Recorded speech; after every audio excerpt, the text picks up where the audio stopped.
들썩들썩이고 있는 큰 문제인 일본 수출 규제에 관련한 대한민국의 대응 자료를 조국 민정수석이 자신의 페이스북에 기재하여 논란이 되고 있습니다.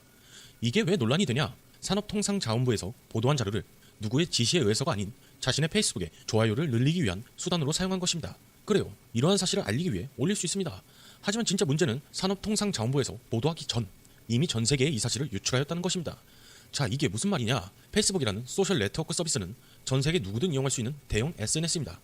그런 곳에 일본에 대응하기 위한 자료를 유출하였다는 것이죠. 즉 조국은 자신에게 관심이 없는 국민들보다 자신에게 관심이 있는 타국가 사람들에게 이 자료를 넘겨줬다는 것입니다. 더 웃긴 사실은 이러한 사실이 지속해서 벌어지고 있다는 것입니다. 이 사실에 대하여 자세히 한번 파헤쳐보도록 하겠습니다. 얼마 전 조국은 자신의 페이스북에 일본의 반일 감정을 여실히 드러냅니다. SBS 드라마 녹두꽃 마지막 회를 보는데 한참 잊고 있던 이 노래가 배경음악으로 나온다고 이야기하며 바넷의 동학 농민운동을 기린 노래 죽창가를 올려 눈길을 끌었습니다. 지금 일본과의 외교적인 문제가 심각한 이 상황에서 뜬금없이 한참 잊고 있었다면서 기재를 한 것이 일본을 겨냥한 거 아니냐는 여론이 굉장히 뜨겁습니다. 하지만 여지없이 조국은 일본을 겨냥하여 해당 글을 올린 것이 맞았는데요. 조국은 12일 대일 방안을 다룬 황상진 한국일보 논설 실장의 칼럼을 인용, 또다시 페이스북에 이런 글을 올립니다. 우리 정부와 국민을 농락하는 아베 정권의 졸렬함과 야비함에 조용히 분노하되 그 에너지를 내부 역량 축적에 쏟아야 한다. 이념과 정파를 떠나 구호가 아닌 실질적 그 길을 도모하자는 칼럼글을 인용하였고, 이어 문제도 해결 방법도 안다며 남은 건 실현뿐이다라며 우리에겐 그럴 만한 능력과 경험이 있다. 그건 자부할 만하지 않은가? 라고 덧붙였습니다. 지금 이러한 사태를 만든 게 누구입니까? 자신이 보좌하고 있는 문재인 대통령한테 이야기할 것이지 왜 본인의 페이스북에 이런 글을 적어 선동에 나서고 있는 겁니까? 아무튼 본론으로 들어가서 조국 청와대 민정수석이 14일 일본의 경제보복 조치와 관련한 산업통상자원부의 보도자료를 정부 공식 발표 전 자신의 페이스북에 먼저 올린 것으로 밝혀져 논란이 되었습니다. 주무부처도 아닌 정부 보도자료를 청와대 민정수석이 나서서 먼저 공개하는 일은 전례를 찾기 어려운 일이었는데요. 산자부는 14일 오후 5시 27분 일본 수출규제 조치 WTO 이사회에서 논의 예정이라는 제목의 보도자료를 출입 기자단에게 배포했습니다. 보도자료에는 다음 달 23일부터 24일 스위스 제네바에서 열리는 세계무역기구 WTO 이사회에서 일본의 수출규제 조치의 문제점과 부당성을 적극 설명할 예정이라는 내용이 담겨 있었습니다. 보통 정부 보도자료는 출입 기자단과 협의를 거쳐 특정 일시까지 보도를 유예하는 엠바고를 설정하지만 이번 자료는 일본의 경제보복 조치 관련 중대 사안인 만큼 즉시 보도가 되었습니다. 그러나 이 자료는 이날 오후 5시 13분 조국 수석이 페이스북을 통해 먼저 공개하였고 산자부가 언론에 배포하기 14분 전이었습니다. 조국 민정수석이 해당 글을 기재한 이 계정은 청와대 공식 계정도 아닌 조국 민정수석의 개인 계정이었으며 산자부 자료를 그림 파일로 바꿔 통째로 페이스북에 올린 것입니다. 이에 산자부는 보도자료가 조국 민정수석을 통해 먼저 공개된 것과 관련해 15일 사과한다고 밝혔으며, 반면 조국 민정수석은 공식적으로 아무런 견해 표명 없이 페이스북에 글도 내리지 않는 모습을 보이고 있습니다. 그런데 말입니다. 조국의 이러한 행태는 처음이 아닌 걸로 알려져 더 많은 파문을 일으키고 있습니다. 지난 4월 26일 국회 내 몸싸움 및 회의 방해 행위 등을 처벌하는 내용의 국회법과 공직선거법, 현법 규정을 페이스북에 올린 적도 있으며, 자유한국당이 패스트트랙, 신속 처리 안건 지정에 반발하며 안건 상정을 물리적으로 저지하자 관련법 규정을 자신의 페이스북에 올리며 압박에 나선 적도 있습니다. 이뿐만이 아닙니다. 지난 5월 18일에는 광주 민주화운동 기념식에서 문재인 대통령이 헌법 전문에 5.18 정신을 담겠다고 한 약속을 지금까지 지키지 못한 것이 송구스럽다고 말하자 다음 달 페이스북에 문 대통령이 지난해 3월 발의한 개헌한 헌법 전문과 현재 헌법 전문을 나란히 게시하고, 이보다 하루 전에는 페이스북에 문재인 대통령 39주년 5.18 민주화운동 기념사를 읽으시다가 울컥하여 10여 초 동안 말을 잇지 못하셨다. 나 역시 목이 메이고 콧등이 찡하여 입술을 깨물었다고 쓰면서 민정수석이라는 사람이 이런 글을 올려도 되는 것인가?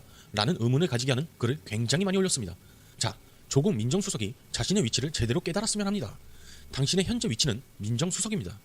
민정수석이라 하면 청와대 행정부의 기강 확립 및 법률 업무를 담당하는 자리이고, 5대 권력기관 검찰, 경찰, 국정원, 국세청, 감사원 업무를 담당하며 사정 권력의 실무를 관리하는 법무부 장관과 직접 사정을 집행하는 검찰총장과 대통령 사이에 위치하는 대통령 직속 비서관으로 최종적으로 대통령이 행사하는 검찰의 고유 권한인 기소권 및 공직자 감찰권을 결정하는 대통령과 이를 실제로 행사하는 법무부 장관, 검찰총장 사이에 서서 양자를 조율하고 필요에 따라서 직접 나서서 사정 전국, 공안 전국을 지휘하며 대통령의 뜻을 사법 절차에 맞게 다듬어 법무부 장관과 검찰총장을 연결하는 자리입니다. 이 사실을 모르고 지금 행동하는 것입니까? 민정수석이라는 자리가 국회 내 몸싸움 및 회의 방해 행위 등을 처벌하는 내용의 국회법과 공직선거법, 현법 규정을 자신의 페이스북에 올리고 야당의 반발에 대하여 법적으로 문제를 제기삼는 자리가 아니라는 것입니다. 또한 대한민국의 국민들을 선동하면서 지역감정을 일으키는 몹쓸 짓을 행하는 자리가 아닙니다. 그런데 이 사실을 망각한 것인지 또다시 이런 만행을 저지르다니요. 이런 아니란 생각을 가진 사람을 지속해서 민정수석 자리에 배치하고 있는 문재인은 도대체 또 뭡니까? 지금까지의 정권 중에서 가장 못하고 있다는 조국을 지속해서 민정수석 자리에 앉히는 이유가 따로 있는 것일까요? 자신의 모든 비리를 다 알고 있는 사람이라서, 자르게 되면 큰 문제가 발생할 것이라서 왜 못 자르고 있는 것입니까? 조국이 밑에서 계속 삽질을 해줘야 문재인 본인이 민정수석 자리에서 각종 비리를 저지른 사실이 덮어질 것 같다라는 생각을 하고 있는 것은 아니겠죠. 뭐 아무튼 자, 일본 대응에 대한 사실, 현 상황에선 가장 중요한 사실이죠. 이런 사실이 청와대에서 유출이 되었다는 것은 지금 청와대는 보안상에서 큰 문제가 있다는 것 아니겠습니까? 아니, 일본 대응에 대한 자료를 청와대 이메일로 전송하는 과정에서 유출이 된 것 같다라고 이야기하는 청와대, 지금까지 유출이 되었다라고 이야기한 것과는 사뭇 다른 대응 아닙니까? 정상 간의 통화가 유출되었다면서 청와대 인사들 전부 압수수색 벌이지 않았습니까? 이번 문재인 비공개 국무회의에서 수사 지시한 것에 대한 이야기도 유출되었다라면서 조사가 필요하다고 하지 않았나요? 그런데 왜 조국이 유출한 사실에 대해서는 조사 안 하십니까? 민정수석 자리에 앉아서 정책실장이 담당해야 하는 업무를 하고 있는데 이게 문재인이 원하는 민정수석의 자세인가요? 더 충격적인 것은 청와대 관계자가 이야기하였던 이메일 전송 과정에서 유출이 되었다는 것이 아니라 실제로 조국이 산자부 자료를 빼돌린 경로는 SNS 단체 채팅방에 미리 올라온 자료를 공개한 것으로 드러났습니다. 자, 앞서 이야기했던 청와대 관계자의 발언도 결국 다 거짓말이었다는 것입니다. 대한민국의 평화, 평등을 주장하는 정부가 지금 하고 있는 행실이 평등에 맞는 행동인가요? 언제부터 대한민국이 신분에 차등을 두는 법치 국가가 된 것입니까? 민정수석이면 저렇게 기밀 유출해도 되는 것이고 일개 청와대 인사가 유출하는 것은 강력한 대응을 취하겠다? 이런 쓰레기 같은 정부가 어디 있습니까? 내로남불의 정석, 끝이 없구나 끝이 없어. 광화문 뉴스를 시청하시는 여러분들의 생각은 어떠신가요? 댓글로 여러분들의 생각을 적어주시면 감사하겠습니다.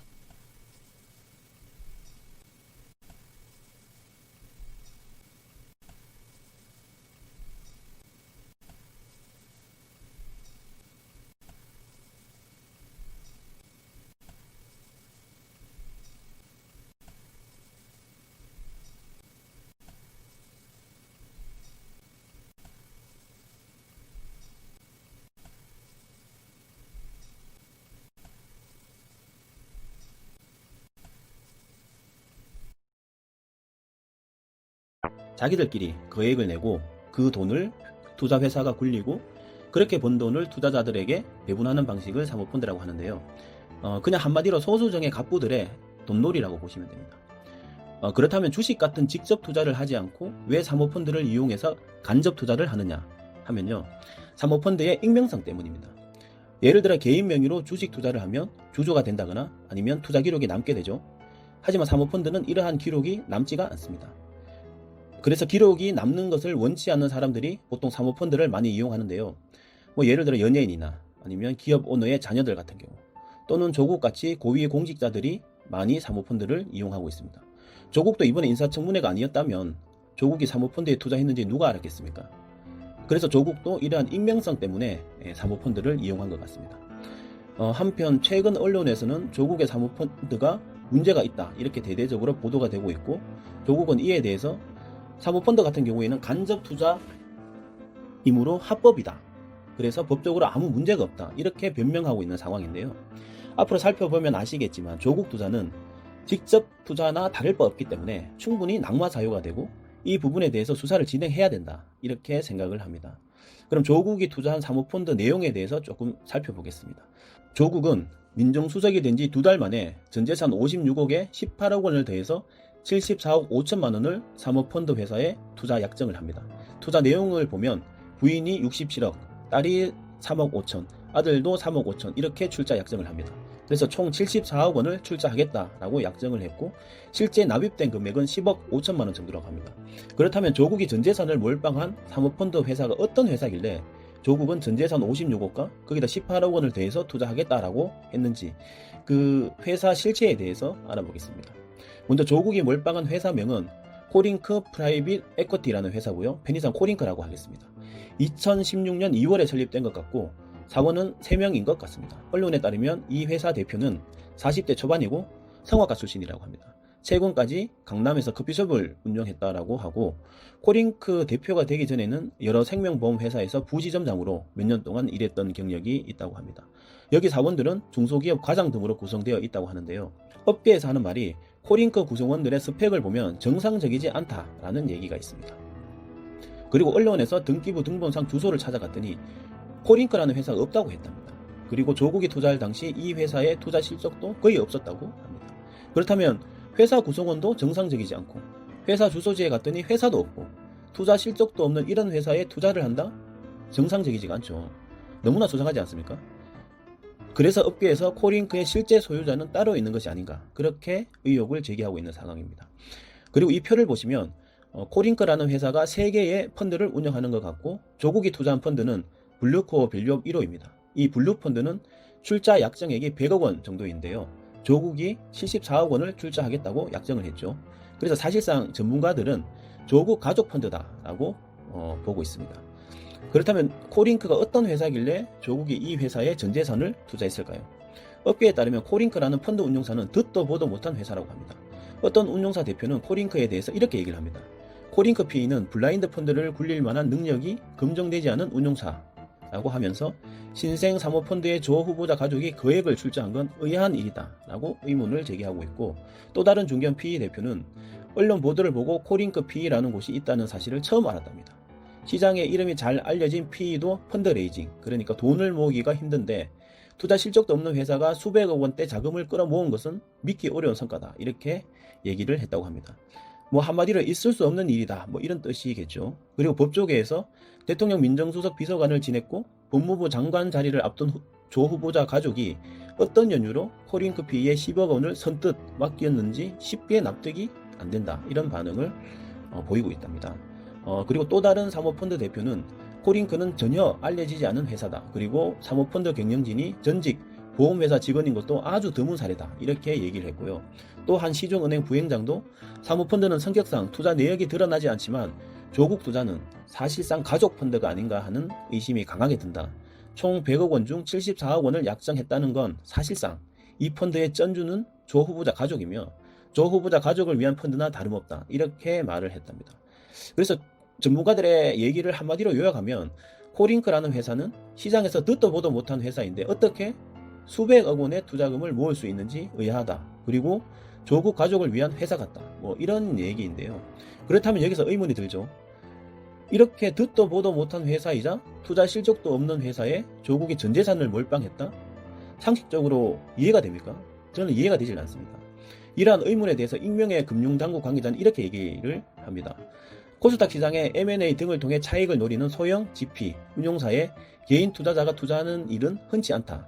대표에 대한 믿음이나 끈끈한 네트워크가 있어야 가능했을 것이다 라고 말을 했습니다. 이 말은 듣도 보도 못한 회사에 개인이 거액을 투자하는 것은 흔치 않고, 만약 하게 되더라도 펀드 회사 대표에 대한 믿음 내지는 네트워크가 있어야 가능하다, 이런 말인데요. 너무나 당연한 얘기입니다. 전재산을 투자하면서 그 펀드 회사에 대한 아무런 정보 없이 전재산을 투자한다는 건 말이 안 되죠. 그렇다면 조국은 분명히 코링크에 대해서 알고 있었고 그 회사에 대한 믿음이 있었다는 얘기고, 그렇다면 이게 바로 내부 정보를 이용한 투기가 아니냐, 이렇게 볼 수 있다는 거죠. 그래서 실정법을 위반했을 소지가 있다는 겁니다. 조국은 계속 합법이라고 주장하지만 외형상으로는 합법처럼 보일 수 있지만 그 내용은 위법할 수 있다는 겁니다. 그래서 특검을 통해서 수사를 해야 한다, 이렇게 저는 주장하고 있고, 그리고 논란이 증폭되자 코링크는 보도자료를 통해 조국 펀드가 손실을 보고 있다며 청산 중이다라고 했다는데요. 그런데 기사에 따르면 오히려 매출이 급성장했다고 합니다. 코링크는 가로등 자동 전멸 감시 시스템을 납품하는 업체를 사들여서 단숨에 최대 주주가 되고, 이후에 강급공사를 따내서 매출이 크게 늘었고 영업이익은 2.4배나 올랐다고 합니다. 가로등 사업은 정부나 지자체에서 하는 사업이죠. 조국 가족이 투자한 펀드 회사가 이런 광급공사 사업에 투자를 해서 수익을 올렸다는 겁니다. 태양광 사건이랑 비슷하죠. 이것에 대해서 법조계에선 가로등 사업은 대표적인 경찰과 행정당국의 정보를 미리 알고 수주하는 사업 아니냐라는 말을 했다는 겁니다. 아무튼 결론은 조국이 민정수석 하던 시절에 정부 지자체 사업을 따내서 돈을 벌었다는 겁니다. 그렇다면 이거 수사해봐야 되지 않겠습니까? 자꾸 조국은 외형적으로 투자는 합법이라고 하는데요. 내용을 들여다보면 비정상적인 게 너무나 많습니다. 국민들의 의혹도 상당하고요. 그래서 이거는 반드시 특검으로 가서 수사를 통해서 진실을 밝혀야 한다, 이렇게 생각합니다. 조국을 보면 말로는 온갖 정의로운 척 떠들지만 민낯을 보면 정말 위선적입니다. 겉과 속이 다르고 위선적이고